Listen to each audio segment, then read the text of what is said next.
అందరికీ నమస్కారం. ముందుగా నేనేం చెప్దాం అనుకున్నానంటే, మన పాడ్కాస్ట్ పరిస్థితి ఎలా తయారైందంటే, సినిమాలో ఫస్ట్ హీరో ఎంట్రీ వచ్చేదాకా సినిమా బాగుండి దాని తర్వాత ఫ్లాట్ అయిపోద్ది చూసారా? మన పాడ్కాస్ట్ కూడా అలానే తయారైంది. ఇనీషియల్గా ఒక 4-5 ఎపిసోడ్లు దబా దబా దబా దబా వేసిన తర్వాత నెల రోజులు గ్యాపా ఇంకో ఎపిసోడ్ రావడానికి. చాలామంది వెయిట్ చేసినందుకు చాలా చాలా thanks. And welcome to the monologues by Saketh Kasavaraju. Since ఈరోజు శివరాత్రి కాబట్టి శివుడు గురించి మాట్లాడుకుందాం. వద్దులే, శివుడు గురించి మాట్లాడాలంటే అది వేరే సబ్జెక్ట్. అది ఒక్క పాడ్కాస్ట్లో ఒక ఎపిసోడ్ సరిపోదు, ఇన్ఫ్యాక్ట్ ఒక పాడ్కాస్ట్ సరిపోదు.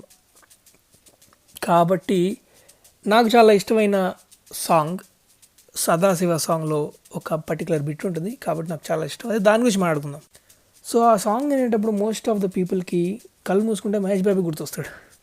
బట్ సాంగ్ అది రాసింది శివుడి మీద కాబట్టి శివుడు గుర్తొస్తే బాగుంటుంది. అండ్ ఎస్పెషలీ మనం ఎప్పుడన్నా డల్గా ఉన్నా, లేకపోతే ఏదైనా మంచి జరిగినా నెగిటివ్ జరిగినా ఎవరితో అయినా చెప్పుకోవడానికి ఎవడో ఒకటి ఉంటాడు కదా, friend.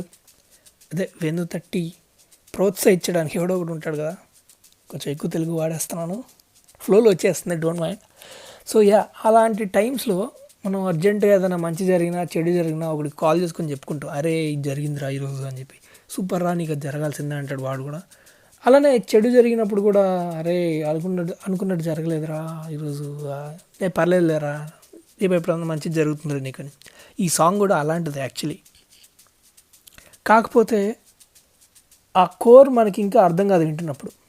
There is this particular line in this song, లోకాలనేలేటోడు నీకు సాయం కాకపోడు.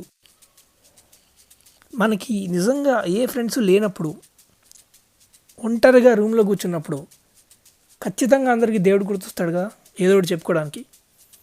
అలాంటి టైంలో ఈ సాంగ్ వినండి. జెన్యూన్గా చెప్తున్నాను, మీకు ఎక్కడ లేని మోటివేషన్, ఎక్కడ లేని సపోర్ట్ వచ్చేస్తుంది. సో అంతే గైస్, చెప్దాం అనుకున్నా చెప్పేసా. And that is it for today's episode. Hara Hara Mahadeva Shambho Shankara. అందరికీ మహాశివరాత్రి శుభాకాంక్షలు.